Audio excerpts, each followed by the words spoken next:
The history of science and medicine you were taught in school doesn't tell the whole story.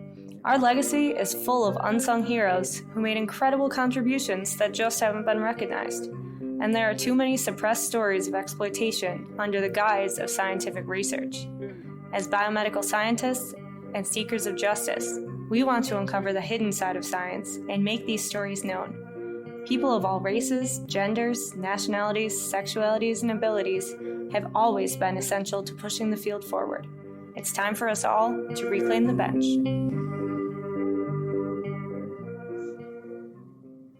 Welcome to Reclaim the Bench. I'm Jamal. I'm Megan. In this episode 3, we recorded in Megan's attic because our university's recording studios still have limited access due to COVID, and we can't afford our own recording studio at the moment. Yeah, so the audio is a little bad. You're probably going to hear some clanking because my husband was making guacamole in the kitchen downstairs, and I think at one point he comes in to get a drink out of the fridge, and there's a couple airplanes flying over my house. But we did try really hard to improve the quality, and it shouldn't affect your listening too much. Yeah, and he wears house shoes with bells at the end of them. What? I'm just joking. Can you imagine? I keep him on a tight leash.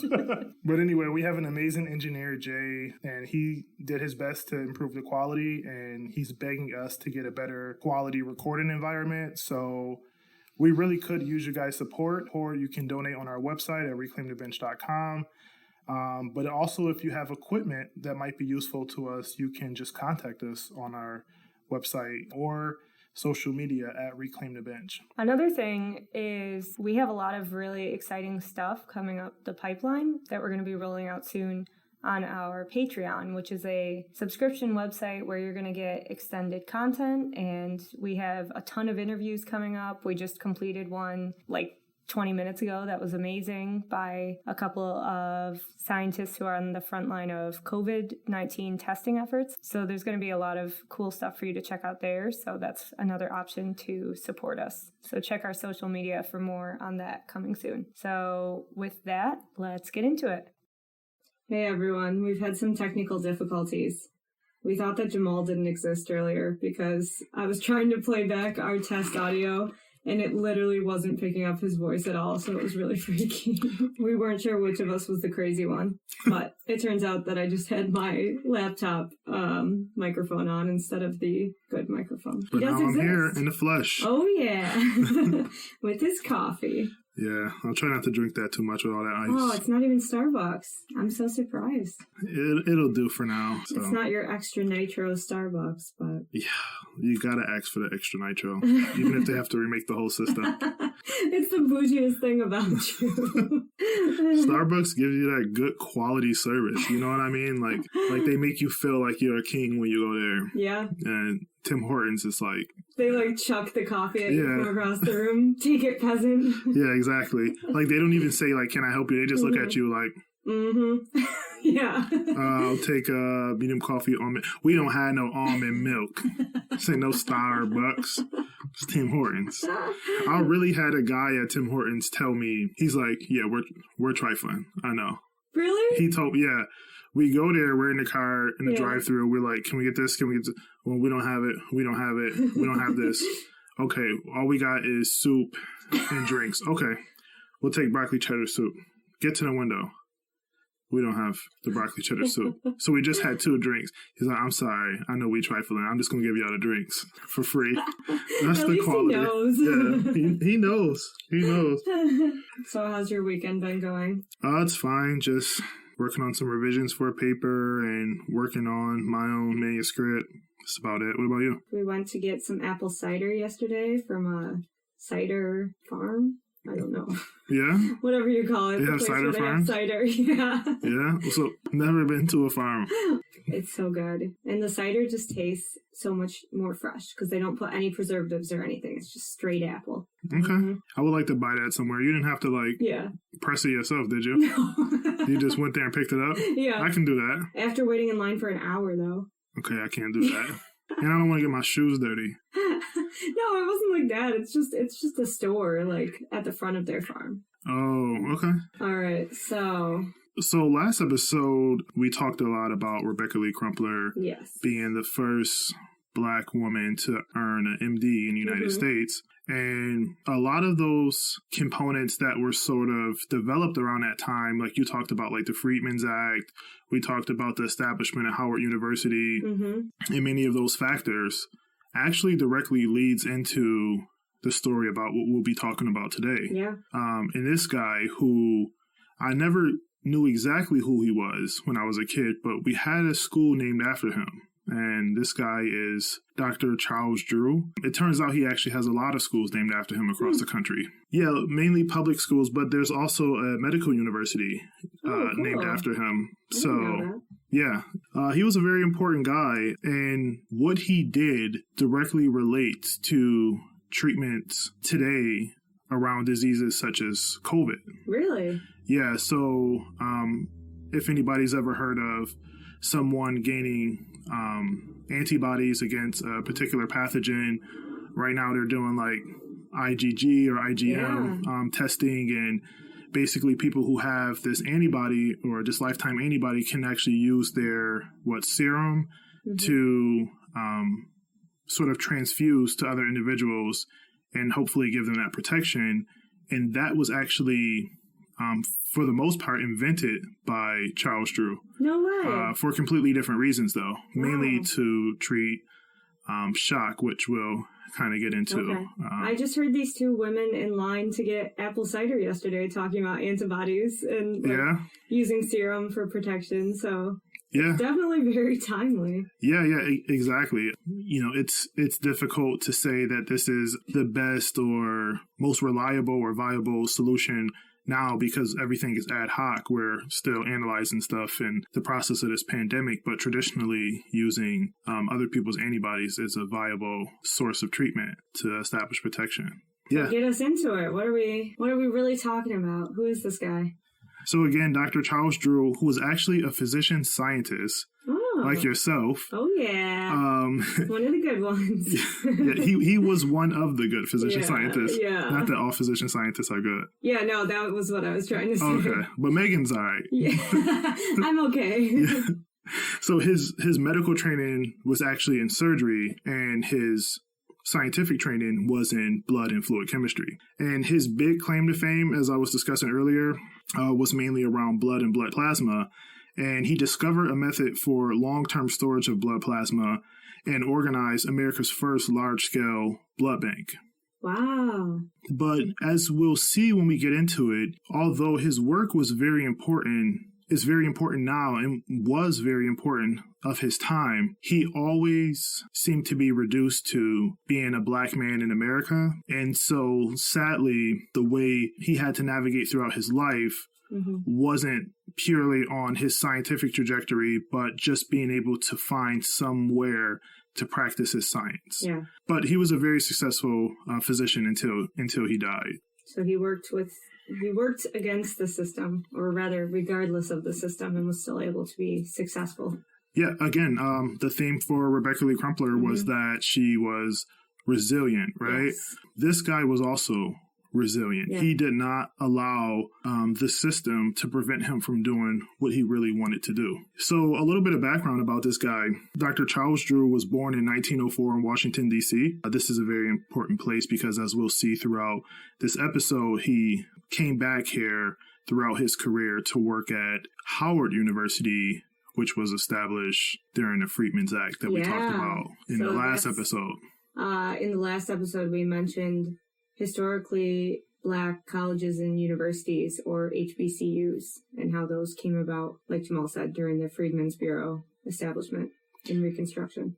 Yeah, and which is super important to this theme. We would not have a Charles Drew without HBCUs, although ironically, his education wasn't from an HBCU, but his career development was. Okay. So Drew grew up in a middle-class family. His father was a carpenter, and his mother went to school to become a teacher, but ended up just being a stay-at-home mom. Well, I shouldn't say just being. I mean, that in itself is a hard job. It is. Especially because he had 5 other siblings. Oh, wow. 6 kids, yeah. 6 kids. Yeah, one of them which died from tuberculosis, and in some way was an inspiration for him to go into medicine. But yeah, he had a pretty big family. For whatever reason, his mother decided not to teach and to raise Drew and his siblings. So as a kid, Drew was kind of an entrepreneur. He's a very savvy kid. He did this. He had a paper route and established this paper delivery service, and then decided to become an entrepreneur at a young age, where he was able to get 10 of his friends to work for him. Nice. And these kids were delivering up to 2,000 papers a day. Oh my God. Yeah, so he was pretty witty. They were hustling. Yeah, they really were. Yeah. Oh. I wonder what their mode of transportation was. Probably bikes. Yeah, yeah. Horse and carriage. Yeah. Just riding horses, dropping off the newspaper. That's how I want my paper delivered. Seriously. Can you imagine horses just coming through the streets of Buffalo? People just flinging papers left and right. So anyway, during his early education, he wasn't known as like a star student for the most part. Okay. But he was known as a very successful athlete. Wow. Yeah, so he excelled at many different sports. He was like you ever heard of Bo Jackson? Yeah.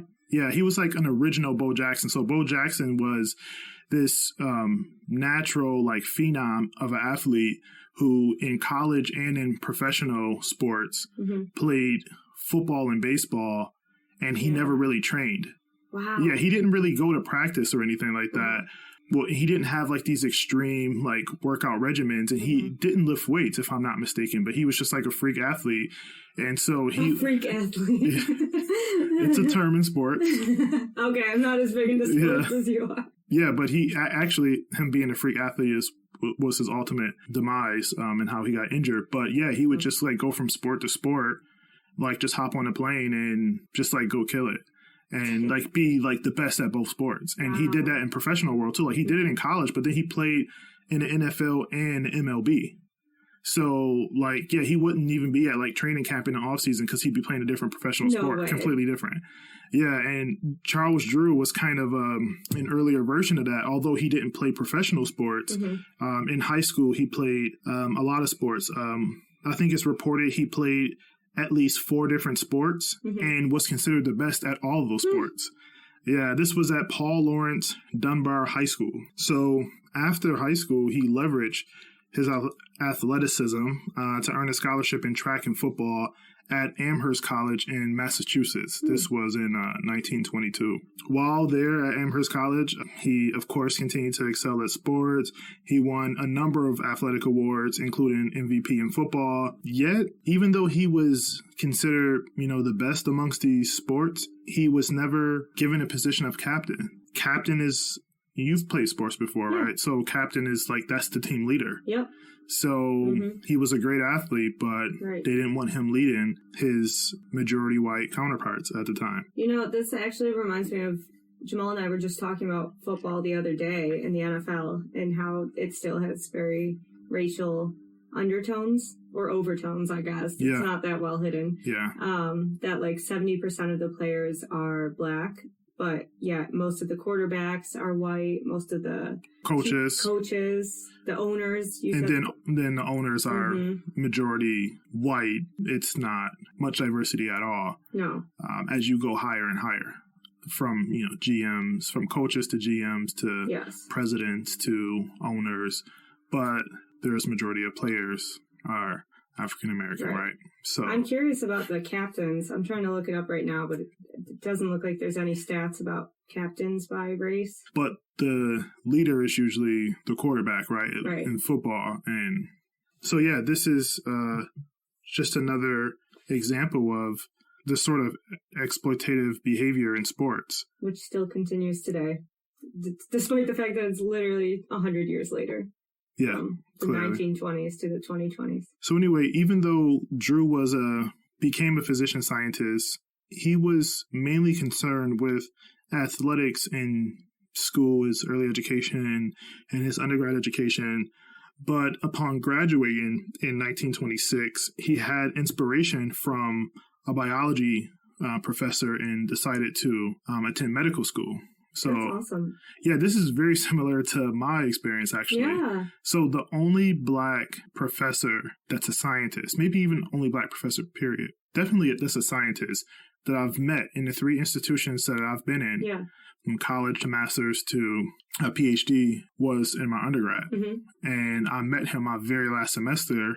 He was my professor for, I think it was advanced physiology or something like that. Okay. His name was Dr. Dubois, and he's from Haiti, and super cool, slick dude. Oh. Yeah. He had must like have such a calming accent. Yeah, he had like a small little mini fro and little accent, and he wore these shoes, and he said, okay. Many times throughout the lecture, make sure you were woke. And he was very, very tough, but very smart. But anyway, I was double majoring in math and in biology, but my interest was more so in math at the time. Yeah. It just came more natural to me, I guess. But he inspired me to want to pursue the biological sciences in that aspect of my degree upon graduating. And that's why I applied to graduate programs to do research, because I was considering either going to pharmacy school like I had decided from the beginning, or going to graduate school for math. Mm-hmm. So he was a huge inspiration. So this is pretty interesting that Drew also had that kind of inspiration right at the tail end of his undergrad career. That's super cool. I hope professors realize how much influence they can have on their students' future career choices, like either for better or for worse. If you encourage your students to pursue a career that they might not have considered, that you could see them doing well in, it's crazy how life-changing that can be. Yeah, definitely. You know, it's paying it forward. It's something that people have done for us that we have to do. It's just a part of the system. Oh, yeah. You know, but it's also up to us to sort of give people their roses while they're here, right? To let people know the impact that they've had on our lives, so that they know that their work was fruitful. Right. This is kind of different, but Jamal and I both really like to mentor people who are coming up through the sciences, whether they're undergrads or more junior grad students. And recently, one of the undergrads that I'm mentoring told me how much she is able to read papers quickly in her classes now and understand them, because we've had these journal clubs that I've set up for them that we like very slowly go through the papers, and I try to give them tips on how to read and understand them. And she was telling me how much that paid off.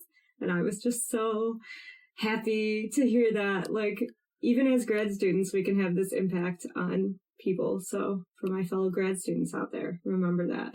And if you're an undergrad, then for high schoolers and so on. Yeah, I've had very similar experiences also. And yeah, it makes you think like, you know, we do have the ability to begin making those changes now, even though if anybody were to advise us on what we do and how we spend our time as graduate students, they say, oh, just wait until you're established and then you can make a change, which is even more reason why we have to be like high level scientists, right? Like we really have to go hard so people can know that we're respected as high level graduate students, whatever that means, and still try to make this change. So we have like that type of leverage, right? And I think it worked out in our favor, right? Nobody's looking at us and saying like, you know, they should be doing this better. Maybe our PI, but that's just a part of the process. But you know, from the outside looking in, I don't think people are saying like, oh, these are some mediocre people who aren't very good at science and are trying to do a bunch of outreach stuff. Like I think we do pretty well in both. It shouldn't have to be that way. I know. You know, everybody should have a voice, right? But I think maybe with our imposter syndromes that we have, we must be able to show that we can exist at a high level in order to do extracurricular. Right. Like be the best at your science and then also do other things on top of that. So when considering applying to medical school, Drew faced 2 very important problems. 1, he needed money. 2, segregation prevented certain educational opportunities. So he couldn't directly go to medical school right after undergraduate. He had to take a job at Morgan State University, which is an HBCU in Baltimore, so not too far from where he's from. There he taught chemistry and biology and also served as the athletic director and the football coach. So still carrying these 2 parallels of sports and his, you know, newfound passion for science and medicine. But Yeah, I mean, it kind of sucks, right? He had to delay for a couple years in order to save up money, but, people still have to do that now. Oh, yeah, so I was going to say, that's still a very common problem. Yeah, it's medical school. It's expensive, right? Yeah, I was just ranting about this yesterday. So the ratio of debt, how much they owe to the income, how much they're making is increasing because people have to incur more debt every year, and the income for physicians is decreasing relative to inflation every year. So the investment of going into medical school actually becomes less and less of a good idea every year because it's so expensive to attend. And then coming out of it, our doctors are not paid as much anymore. So it's actually quite a crisis in this country that eventually, if the debt becomes too high and the relative income becomes too low, no one's going to want to go to medical school because it doesn't make financial sense. Yeah. So we should just lower the debt or eliminate it, not necessarily increase the pay, though. That's definitely my opinion, is lowering the debt, because then you have more of the people who really want to go into this field. It's not an easy field. Like, if you just want to make money, people always say, just go into business. Like, you don't need to go into so much education. Maybe finance, right? Yeah. I feel like if Sims was presented with these options, he'd be like, the debt to income ratio is too high. I'm trying to ball out of control. I don't want to spend a lot of money to serve people. Right. Yeah, but it was much different at the time, right? Yes. So. But yeah, now if we decrease the tuition and fees, I think it would be more of the people who truly just want to serve people and work as healers versus trying to get the glory or the money. Yeah, the glory. But yeah, so this problem even, existed at this time. Yeah. And I can't imagine how much medical school was at the time, but this guy, must have been eating ramen every day and saving up all his pennies and in order to make that dream happen, right? So once he was ready to apply, he was able to maybe check off one of those problems, right? The money. Yeah. But the second problem, which was segregation and discrimination, was still prevalent. So that wasn't as easy of a fix. Yeah. And so he had two options for medical school: Howard University, the HBCU that we've been talking about, or Harvard University. So ironically, he wasn't accepted into Howard because of some technicality with some of his humanity electives. Really? Or something like that. Okay. Yeah.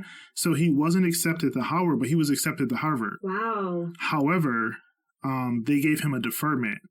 And so he's like, this is some bull. Yeah. Right? He's like, I already spent 2 years waiting for what I really want to do, saving up money to get here. Yeah. I don't want to wait another year. I mean, what happens to a dream deferred, right? So, who wrote that? Langston Hughes. Yep. Okay. Yep. So, not wanting to prolong this process, Drew then decided to pack up and move to Canada. And so he went to McGill University, which is in Montreal, Quebec, Canada, to earn his medical degree. It's pretty awesome. It's a good university. It's a really good university. Yeah, still now it's a very good university. And it kind of worked out in his favor because it's super weird to think about, but he was still able to play sports in medical school. Cool. I don't know how he had the time. Oh my gosh. Yeah, I mean, he did a lot actually during medical school. So yeah, he played sports. He excelled in athletics. Again, he was a standout athlete. But this time, he also was a standout student. He was accepted into the Alpha Omega Alpha Medical Honor Society, which is strictly based on academic achievement. And he also won a scholarship prize in neuroanatomy and won the J. Francis William Prize in Medicine after being the top 5 students in an exam competition. Oh my gosh. Yeah, so he really, he wanted this. Yeah. He saved up his money. He left the country, his comfort zone. He went to McGill University, and it really showed. Like, when you really want something, things start to come together. I think that's something we're not able to do so much in our education system, maybe, is focus on what each individual kid is really passionate about and what they're good at.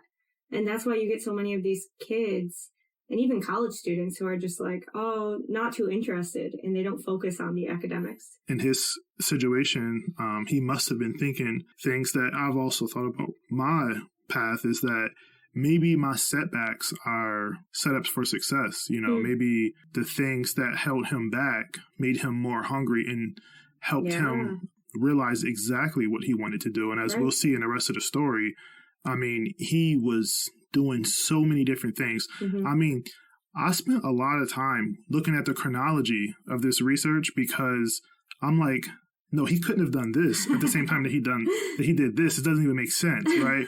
But he did, right? And I think we're kind of coming into that soon, actually. Awesome. I'm so excited to hear about it. Yeah, so he finished in 1933. He got his MD and a master's in surgery and was second in his class. Good for him. Very, very highly accomplished.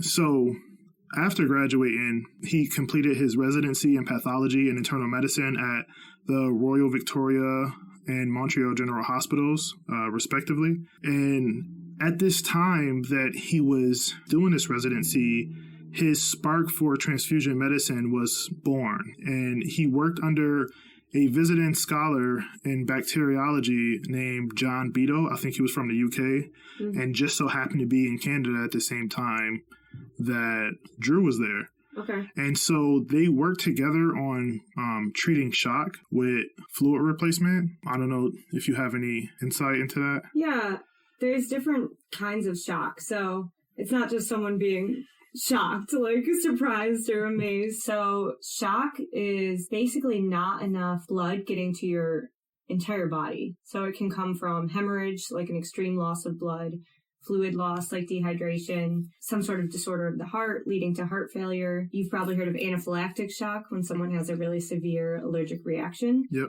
That causes extreme dilation of the blood vessels, which leads to loss of, like, basically the fluid is going into your surrounding tissues. That's why people get all puffy instead of going through the vasculature of the body. Sepsis is when you have an overload of bacteria or other pathogens in the body that basically overwhelms your system to fight infection. So all of these things can cause shock, which leads to failure of organs throughout the body. It's similar to what we talked about 2 episodes ago, ischemia, when there's not enough blood flow, but that's to a isolated area. Shock is like throughout the body, you're not getting enough blood flow. So basically all of your organs can shut down. So really it's this thing that you need fluid and you need to keep the fluid in the vasculature quickly. So it makes sense that they're using fluid replacement to treat their shock. Yeah, and this must have been pretty novel. I mean, based on what you were saying, I'm sure that this was something that they were able to see results immediately, right? Probably within days of doing like blood transfusions or giving electrolytes. If it's going to work, it needs to work very quickly. Yeah. Within hours. Oh, okay. Because there's like this point of no return. Like if you lose enough fluid, it's basically a threshold where before that point, if you give someone fluids in time, they can recover. But once there's a certain threshold, even if you give as much fluid as you possibly can, they can still die. Yeah, you can see the results within hours. Okay. Quickly. Okay. Yeah, so, I mean, so this must have been a pretty rewarding feeling, especially if these guys were sort of stumbling upon this or researching it and seeing what can be done. Yeah. So, which is primarily why Drew wanted to continue to study this throughout his career. So I think a major place for him to continue this work was to come back to the U.S. And to work in transfusion therapy at the Mayo Clinic. However, you know, he got his degree in Canada and he, you know, maybe he thought when he came back that it would be more opportunities, but it still wasn't. It was very segregated. And blacks. The Mayo Clinic is in Minnesota. Like, it's not in the South. Yeah. Well, I mean, the North, we don't have our hands clean. No, we don't. Up here. For sure. Yeah, definitely. Yeah. So he had very limited opportunity. Blacks were still barred from working in medicine at many different places. And so actually he ended up taking a job at Howard University, right? So this was his first sort of experience with Howard because, again, he didn't get accepted for medical school, but he went back home and worked at Howard While there, he taught pathology and surgery before eventually in 1936, so a few years later, after having his medical degree, he became chief surgical resident at Freedman's Hospital. Oh, wow. Yeah. This really does tie back in. It ties back in. Actually, correction. So it was a few years after his medical degree, but 1 year after completing residency. So within 1 year of him working at Freedman's Hospital, he became chief surgical resident. Wow. He must have done like 1 year in pathology and 1 year in internal medicine, and then decided to come to the States and work in transfusion therapy. Didn't work out, and then worked at Howard, but then also was a resident at Howard. Okay. So this is where we're getting into those things where I really had to dive deep in the literature to make sure that several sources were reporting the same things. Okay. These are pretty reputable sources, and it turns out that, he was just kind of everywhere he went from here on out. He was like double dipping. He was, he was establishing his professional career and still training. Wow. So he was a chief surgical resident and a professor at this time. And in 1938, he began his doctorate at Columbia University. So, I mean, he's already pretty well-established guy, right? A couple of different residencies, chief surgical resident and professor at Howard, but he decided to continue his education. So, wow, this guy's just hungry for knowledge. Yeah. I love it. He is, yeah. He's not letting anything get in his way. Yeah. And Columbia, my Ivy League school, super prestigious university, is a pretty nice feather in his cap as it is. Mm-hmm. But then he earned a fellowship from Rockefeller University, which is also in Manhattan, right? Mm-hmm. Oh, RPI trained there. Yeah, that's right. That's right.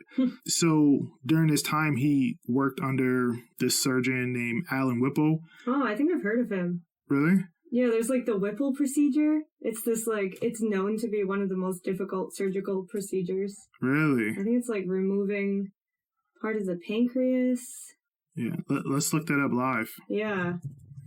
I remember them talking about it on Grey's Anatomy, too, because they all wanted to perform the... I was going to ask you, was it on Grey's Anatomy? Yeah. But I didn't want to seem like such a novice. Okay. Yeah. Oh, okay. Let me say this word. The Whipple procedure, in parentheses, pancreaticoduodenectomy, is an operation to remove the head of the pancreas, the first part of the small intestine, the gallbladder, and the bile duct. And I think it takes like 12 hours. Oh, my God. It's like one of the most difficult procedures. Because that area of the gut, there's just like so many structures kind of packed together in a very small area. And you have to be really careful because, well, usually it's because people have cancer in that area. So you don't want to spread the cancer. So you have to be really careful about not disturbing the tumor, but also keeping as much of the organs intact as you can and then reconnecting them. Wow, that's pretty interesting. Yeah. Yeah, thanks for looking it up live. If we can't edit out that noise that sounded like a stampede, Megan types at like 250 words per minute or something ridiculous, and that was just her typing when I said we should look it up. So I guess this guy, Alan Whipple, is pretty famous, huh? Yeah, I guess so. However, in an effort to block the exposure of hands-on training with patients, because Drew was an African-American, right? He was assigned to work under another physician named John Scudder to assist him in developing a blood bank. Are you kidding? Like, this guy is training in surgery, and he's like, no, you can't have hands-on exposure to patients. Yeah, I mean, remember, he got his master's in surgery, whatever that means, like, simultaneously when he got his medical degree, like, that was going to be his specialty. Oh, my And they assigned him to do what they thought, maybe they thought it was, like, menial work or something, but they're kind of like, yeah, we don't really want you being involved with patients because they probably don't, want African Americans touching them or operating on them. Think Vivian Thomas, right? Yeah. Yeah, they just kind of was like, yeah, this is a surgical residency, but go work under this guy, John Scudder, and just, be his like lab tech, right? Oh my And so God. that had to have been very disparaging. Yeah. But this guy grew where he was planted, though. Yeah, and he actually became famous for establishing the first widespread blood bank. So, jokes on them, right? Yeah, Charles Drew. Oh my gosh, he can just do everything. Yeah, sports. He's probably still playing like flag football with his buddies. So this guy Scudder was like, Drew is naturally great and a brilliant pupil, And eventually Alan Whipple was won over by these high praises and Drew's talent, and decided then to support his surgical training and his doctoral research at the same time. And so I know there's terms that rub people the wrong way, right? That people get so offended by these terms that they can't really receive the message that's being said. But this is a clear indication of white supremacy, right? So the white race in the U.S. is more superior than every other race, and they can train, just go through life very smoothly, don't have to worry about what institution they train in, wherever they want to go, they can go, don't have to worry if people don't want them to touch them or to train in hands-on training in medicine, don't have to worry about getting a job at the Mayo Clinic, right? This is a very clear indication of what white supremacy actually means. This is a clear-cut example for those who think that it doesn't exist. And while now it's a little bit more overt, there are still what we now consider like intrinsic bias and systematic racism and institutional racism. I guess it was more covert at this time, right? It was like, we don't want you, right? So it wasn't so... It was more overt at that time. That's what I meant. What I'm sorry. But anyway, so this guy, of course, he's trying to learn this very sophisticated material and also trying to navigate racist America at this time. And it's like the Great Depression. And like World War II is starting. What a difficult time. And it's Drew's work that would contribute to World War II with treating shock with blood transfusion. And there's something very interesting that also came up in the research that I'll talk a little bit later about. It's related to World War II and American Red Cross, so don't let me forget when we kind of get there. I have some stuff to say about the Red Cross too. Okay. Yeah, I this is my first time really looking into the Red Cross. Like I have like a Red Cross like CPR certification. I know that they're big and like, donating blood and stuff. But I thought something was very weird and nobody had reported on what I'm going to tell you later. Specifically, it sort of was my own conclusion. So I had to do deeper research to see if what I'm thinking is actually true. But we'll talk about that in a little bit. So while he was doing both surgical residency and will continue his surgical residency, or surgical training and pursue his doctoral research. So as a part of this doctoral research, Drew focused on treating shock, again, with fluid balance and blood transfusions, but also on innovating methods for long-term storage of blood, which hadn't really been developed at the time. So it seems like at that time they knew that transfusion of blood was an option and it was a viable way to treat shock. But as soon as you remove blood from someone's body, you have components of the blood that cause it to coagulate and stick together. No one had figured out how to separate the different components of blood. So they could only use the entire blood, which contains the red blood cells, the white blood cells, the platelets, which are the little components that help heal wounds, all of that all together. And even that could only be stored for 1 week. So, of course, if you can only have it for 1 week, it's very dependent on when someone donated the blood. And so they didn't have Amazon Prime at the time, so they couldn't just order your blood off Amazon. They couldn't ship blood probably. So that. So 1 week. So what's the difference in storage time for something like plasma? So like a month and a half. So maybe 6 times as long. So plasma, it makes up the majority of your blood. It's actually the liquid component of it. So it's this clearish, yellowish liquid that has the proteins and the electrolytes. So like the stuff that's in Gatorade. And it is the liquid component that carries all of the blood cells throughout the body. So if what you really need is fluid replacement, plasma can be used to treat the shock. The advantage of using plasma over whole blood is that it keeps longer without refrigeration. When it's like shaken up during transport, it won't deteriorate because it's really just the fluid component. It doesn't have all these cell mixtures that can get disturbed. It can be used with any blood type. So plasma can be used with anyone of any blood type. It's much less likely to transmit diseases. and it can be injected through the veins, the muscles, the skin. So you don't have to put in like a central line or anything like that. Okay. In large doses. So these are all good reasons that you would want to use only plasma, but they didn't have a method at that time to separate the plasma from the rest of the blood. Yeah, and that's what he essentially did in his thesis work. In his doctoral thesis, was the first component was separating plasma from erythrocytes, which is red blood cells, right? Yep. And providing a solution for long-term storage. So in 1940 is when he defended this thesis, and it was titled "Bank Blood, a Study in Blood Preservation."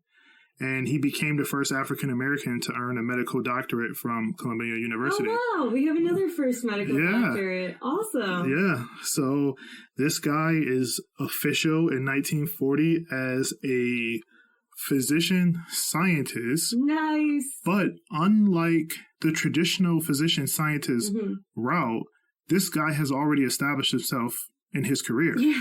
Right? So he's born in 1904. By 1940, he's 36. He completed, of course, his undergraduate degree. He completed his medical degree, a master's in surgery. He completed his doctorate from Columbia University. He completed 2 residencies in Canada.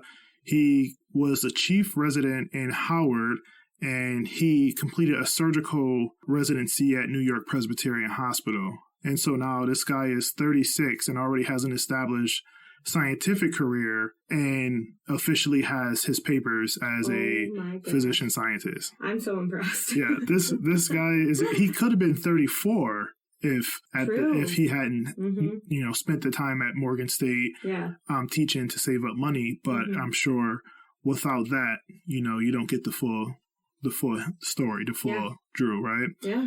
So moving forward in his career, his key findings at Columbia University, which identify, these complex procedures and standards for collecting, processing, and storing blood, helped him get an appointment to head the Blood for Britain Project, or BFB, which was an effort to transport desperately needed blood and plasma to Great Britain, which at the time was under attack by Germany. Again, at this time, there was no national blood bank, so Drew used his expertise to innovate long-term storage solutions and to also reduce the contamination of plasma. So the process that Drew and his team developed at the Blood for Britain Project was, again, they separated plasma from red blood cells, and then using centrifugation, which is a process where they spin the blood down to separate those different components that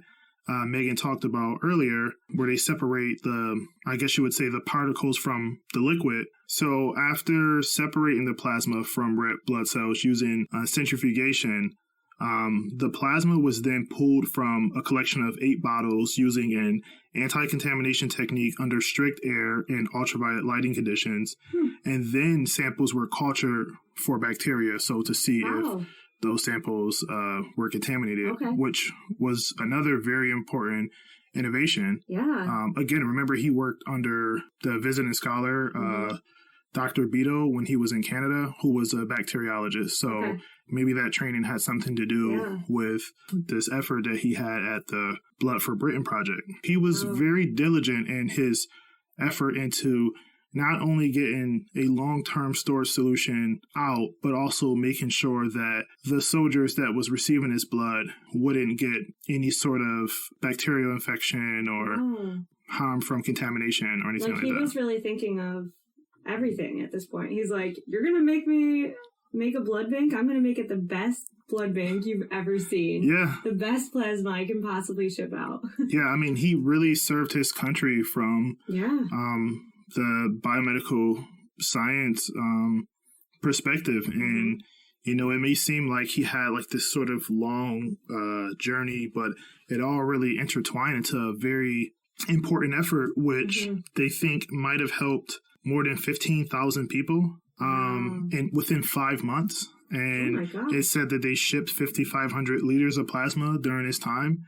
And so aside from his science, he also oversaw the logistics of it. So much like his earlier logistical and entrepreneurial efforts of running this 2,000 paper a day newspaper route, he also designed blood mobiles, which is basically buses that collected and stored blood from donors, and then created this centralized blood donating satellite sites. That's amazing. Yeah, so this guy was like pretty innovative too. Yeah. So he used like from those early experiences of organizing and logistics to his science from a pure science perspective and his medical science perspective, and he put that together, and again, the result was saving over 15,000 lives within half a year. This model actually became so robust that the American Red Cross adopted it and eventually named Drew the director of their very first blood bank in 1941. So, ironically though, the Red Cross excluded African Americans from donating blood, making Drew himself ineligible to participate in the very program he established. God. What? Yeah. Why? I mean, they thought that blood from blacks were sort of intrinsically like contaminated. And this guy was like of high integrity, and he told him like, hey, this has no scientific basis. Yeah. And so, I mean, that policy was later modified to accept donations from blacks. However, the institution upheld racial segregation of blood. So they took blood from blacks, but it was only able to be given to blacks. Okay. So that was the modification of these rules that they had. And again, Drew openly criticized them as unscientific and insulting to African Americans. Yeah. Yeah, like you said, the irony of that being the program that he established under his intellect and foresight, and yet they still consider the group of people that he's a part of to be so inferior that they can't even take their blood to save people who are dying. So, again, every time it's like peaks and valleys here. It's every time this guy makes a contribution or he takes one step forward, you know, the underlying theme of race sort of holds him back. I mean, specifically, he said, this was a bad mistake for 3 reasons. First, no official department of the federal government should willfully humiliate its citizens. 2, there is no scientific basis for this order. And 3, they really needed the blood. Yeah. So with that, he left the Red Cross actually, after only a year, after bringing his innovative techniques that he created as a student and resident that was manifested during the Blood for Britain initiative. Yeah. And he brought that model over to American Red Cross. Okay. Seen the level of discrimination and left. But when he left, he still left the systems in place. Yeah. So the American Red Cross essentially, you know, they still had his model. Benefited from that. Yeah, and they still use a very similar model now. Wow. Yeah. So I did some research on the Red Cross, and it was actually founded by a woman. Did you know that? Yeah, I did. Sarah Barton. Yeah. In 1881, she had seen the Civil War firsthand and established this organization for future soldiers. Once we get into the 1940s, up until 1973, donations to blood banks were paid.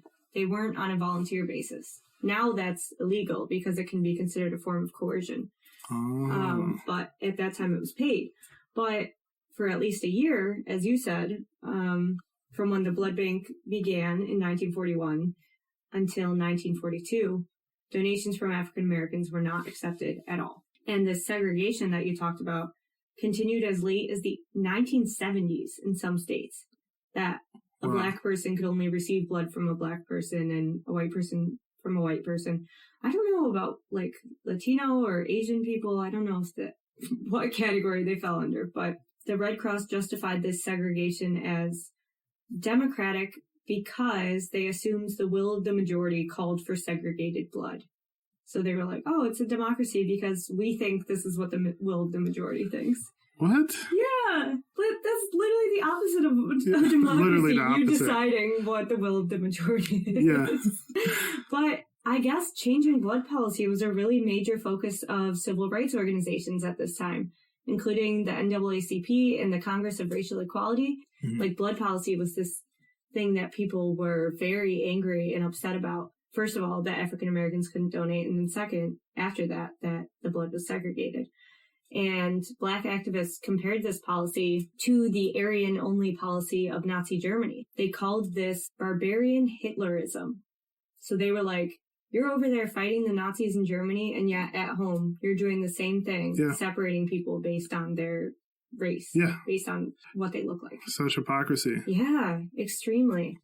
And so the most prominent way that people protested during this time was by not donating blood. Unfortunately, because it was segregated blood and a Black person could only receive blood that was donated by a Black person, like it hurt Black people who would have needed blood because others were protesting by not giving blood. Which is, it makes sense as a protest, but it's so hard because then it did hurt that group as well. There were some interesting poems that I found about this during the 1940s as well. So this is a poem, I'm directly quoting from this poem in the African-American newspaper, the Cleveland Call and Post. The cross of red that burned so bright in fire, storm, and flood is now the crooked Nazi sign that spurns a Negro blood. So there were a lot of direct comparisons to Nazi policy at the time, and it's justified. Yeah. It's totally justified. And another from a local high school student. Had I wealth, I'd burn it all, not 1 cent for the Red Cross call. Our money is good, our blood is bad, but still that shouldn't make us mad. Are they afraid they'll all turn black? Is that why our blood they lack? Their skins are white as snow, it's well. Their souls are tarnished, black as hell. So I just thought it was striking because I've never heard of this history of blood donation that it was segregated, but this was like a really important issue to Black activists of the time. Yeah, you know what's so ironic about what you're saying too? It's a little unrelated to this, but the hypocrisy between the U.S. at the time and Nazi Germany. Yeah. Actually, so we know that there's this whistleblower recently at a Georgia facility for ICE that stated that there have been forced sterilizations and forced hysterectomies on women that have been detained, immigrant women that have been detained at ICE. Well, looking into the history of it and looking at the laws of forced sterilization programs in the United States that was adopted by 32 states, the major undertone was this idea of eugenics, which is the science that Hitler used in Nazi Germany to try to eliminate Jewish people. What's interesting and both disgusting is that out of the 32 states, with Virginia being the first, but California being the most prominent in forcibly sterilizing individuals who were feeble-minded, quote-unquote, or people of color, or people that for whatever reason they thought should be eliminated from society, that was most prominently done in the state of California. And so the majority, I think at least 1/3 of the 60,000 people between the early 1900s and 1970s came from a sort of handbook on eugenics that was adopted by people affiliated with institutions such as Stanford. Wow. And they actually gave that book to Nazi Germany as a platform for their eugenics program and what they were doing in the U.S. So, yeah, they were the pioneers in the U.S., specifically in California, because they did it best, right? They wrote the book on it, and they gave that book away to Germany and said, this is how you should design your eugenics program that you're going to be rolling out. I did not know that. Yeah. My mouth is hanging open. Yeah.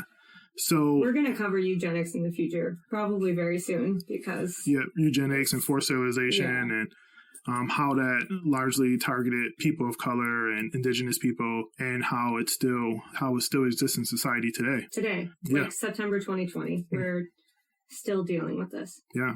So that was my aside for kind of what you're talking about now with the tone of these poems and how Blacks in America felt at the time. So when I did research, I didn't find much of the research that you looked at because I guess I wasn't looking in that direction. Yeah. But I was just looking at like how the American Red Cross is conducted today, and there was even Good Morning America covered it recently, and how Dr. Drew innovated many of these techniques that are being used now, and how it relates to COVID-19 and so on and so forth. And so it's clear that the American Red Cross still uses protocols design by Drew for the collection and transfusion of plasma. However, it's ironic that when I looked on the website in the About Us section and in the full history section, which is the extended version of the About Us, Dr. Drew's name is not mentioned even once. What? Right? Yeah. And they talk about his program. And they talk the same dates that I'm telling you here that we're talking about for when he established this program in American Red Cross. They use that timeline, but they don't even mention his name. Wasn't he the first director? Isn't that... Yeah, he was the first director, and this was his program that he developed in Blood for Britain and he brought over. Additionally, there are no photos of Drew or any other people of color in the historical piece that was written, just white children and nurses. So when you go to the About Us page, you see what we're talking about today, just without Drew's name on it. And then when you look at the full history, it's a more extended version of how they developed these programs and how it evolved over time. They again don't mention Drew's name. They have maybe 4 to 5 black and white pictures from the time, none of them of Drew. And none of them of not one person of color from what I've seen. Even though it's black and white picture. Could be a mistake on my part, but I looked pretty closely. And it looked like all white children and women. Probably. Actually, the only page that I can find on the entire website for American Red Cross that mentions Drew's name is where he's mentioned amongst several other people of color, acknowledging contributions of people of color, specifically where they do mention Dr. Drew as starting the American Red Cross blood banking system in a very short 1 to 2 sentence snippet. What? Yeah. So they admit that he started it, which is obviously not a secret. They've never denied it. But he's only mentioned as a person of contributions of people of color. So they're still segregated. Yeah. Literally, even the way they write their history is segregated. Exactly. So not as the founder of this or the first father of modern. Yeah, he doesn't get that title. He does kind of get the title of the father of blood banking, but according to the American Red Cross, he's just a footnote in African American contributions specifically, not saying that he built the whole damn system. He designed the whole system. Yeah. This is his life's work at the time. Wow. Yeah, I sort of stumbled upon that serendipitously. Yeah. I was just looking to see, if they were still using certain protocols and things like that. And then I just found it very peculiar that I couldn't find anything mentioned about him, about Charles Drew, except when talking about other African Americans, and you get a 1 to 2 sentence snippet. I just wanted to say that. That isn't just ironically poetic.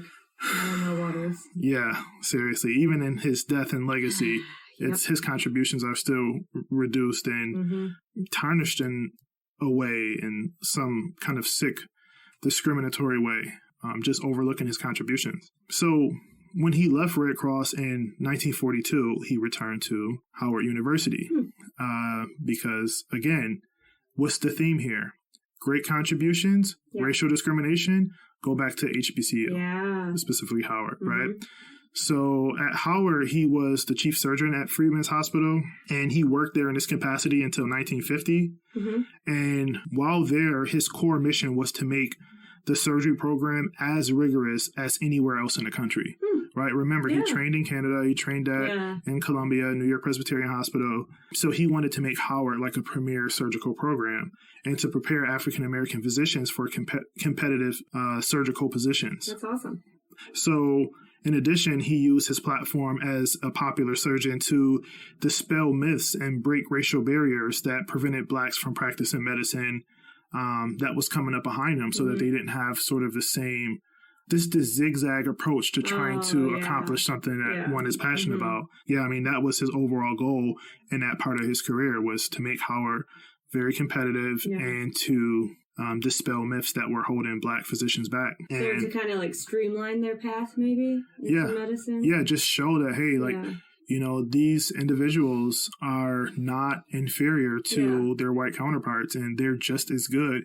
And this Howard program, which is HBCU, is also just as good as a surgical program. So he sort of used his leverage there to do that. While there, he became the first African-American examiner for the American Board of Surgery. And in 1946, he became a fellow of the International College of Surgeons. Again, does this guy sleep? So you don't know how this story ends, do you? No. Oh, no. Does this guy sleep is ultimately the theme around his death. Oh, no. Yeah, so I guess it's no time like the present to talk about it.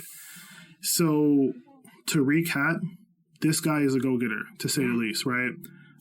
He did multiple trainings at the same time, even from his formal education to his scientific and residency training, and he worked very hard, and he worked in many different aspects, was a pioneer and innovator, and up until where I left off at, he would have been 42 at this time, 1946, right, where he won these prestigious awards working at Howard. But on March 31st, 1950, it said that Drew performed surgery, lectured a class, went home and had dinner with his family, returned back to the hospital to do rounds around midnight, all before heading on the road to attend a medical conference at Tuskegee University. Oh my gosh. Sadly, though, while driving through Greensburg, North Carolina, Drew fell asleep at the wheel and crashed into a tree. And his injuries were so bad that he soon died on that same day, on April 1st, 1950, at Alamance General Hospital in Burlington, North Carolina. Wow. So, yeah, the So question tragic. of does he sleep, right? Yeah. Like, he was, like, you know, almost like a polymath in some ways. Like, he just did a lot of things, like, very well, and he didn't sleep well, clearly. And his whole day, the evening before his death, was surgery, teaching, family, going back to do rounds at the hospital, to check on everything at the hospital, because we know he's a meticulous guy, right? He thinks about every situation. And at midnight, left with a couple of his friends to go to Tuskegee for a conference, hit the road and fell asleep at the wheel. Actually, all three other people in the car survived except him. So he tragically died. And there were rumors that he was not offered a blood transfusion because he was black, but there's no real evidence to actually support those rumors. I think that the reports that I've seen, they did everything they could, but it was just a bad situation to begin with. He's only like 45, 46. 46 years old, accomplished so much in his life, so much in his career, things that we still use today. And he died doing what he did best, you know, just working super hard. Jamal, that reminds me way too much of you. Guys, Jamal doesn't sleep because he's so into everything and trying to change things and make things better, work for his family. So maybe this will remind you. I can definitely see some aspects of his life. I mean, if I can accomplish even a slither of what he's done, I think I would be successful. But like his early inspiration from his biology professor to dealing with navigating racial discrimination and having to save up money for his education and things like that, I can definitely see some parallels, and just him having his foot in so many different areas, and that ultimately being what led to this sleep deprivation and this crash. I can definitely see that. Yeah, I mean, right now, we're graduate students. We're running this podcast. We help co-found an organization at our institution to work for the betterment of graduate students within the medical school. I'm the president of a science policy nonprofit, and I have a pretty big family that I take care of. And so I can definitely see some of those aspects, I guess. So PSA to Jamal and everyone, don't overwork yourselves. Find times to relax and sleep if you can. But it's also I also take much pride in just having so many things to keep me busy and that I love to do. So that's why I don't usually take advice I know. like that. And even as a neuroscientist, knowing the impact of sleep on the aging process and longevity and overall cognition, weight gain, and all those things. I still abandon that for the sake of just seeking out things I want to do. But anyway, lastly, I'll say what I'll say about Drew is, we've discussed his great contributions. According to Wikipedia, there are 10 medical and higher education institutions, programs named after Drew, and 17 K through 12 schools named after him, including one in Buffalo, New York. So he has a little bit of recognition, but definitely not as much as he should. Just to end, we usually like to talk about something that's relevant to the present day as well, how this story ties in. And so one correlation that I was thinking about when I looked at this history of the Red Cross's discriminatory blood policies was how blood donation continues to be discriminatory today. Do you know what I'm referring to? No. So there's a group of people who cannot donate blood, and that is men who have sex with men. Really? Mm-hmm. So Today, in 2020. So I'll tell you a little bit about the history. Beginning in 1985, after the AIDS crisis came to the forefront and people started to realize that it was mainly, at that time, it was mainly men who had sex with men who were coming down with HIV infection first. So they thought it was like the gay man's disease. Like that's what it used to be thought of. Yeah. So in 1985, the Red Cross instituted this lifetime ban on men who had ever had sex with another man, regardless of how they identified their own sexuality. Throughout their entire lifetime, they could never donate blood. And that lasted until 2015. What? Until 2015. Even though we had known for a very long time that anyone can get HIV. It's not just men who have sex with men or MSM. It's not just MSM. Anyone can have HIV. And they do testing of every blood sample for HIV. So it's kind of weird that they would have this lifetime ban.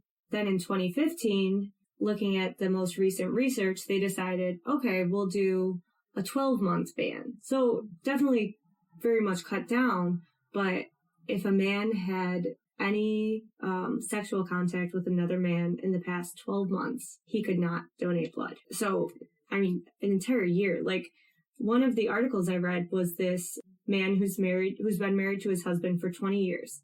And he's like, I could never donate blood unless I chose to be celibate for a year. He's in a committed monogamous relationship. And even then, he's excluded from donating blood. And then it was just in April 2020, in response to shortages caused by coronavirus, that they cut that down to 3 months. If you had any contact in the past 3 months with another man, you couldn't donate. But still, it doesn't make any sense because even though this group is, in general, is at a higher risk for HIV transmission, that doesn't look at the individual person's behavior. Like, someone who has a lot of partners is inherently at higher risk than someone who has fewer, regardless of the gender of the person that they are with. Yeah. And that is not like a question that's asked. And also transgender people who were assigned male at birth and now identify as women can donate if they've had sex with men, while people who were assigned female at birth and now identify as a man cannot.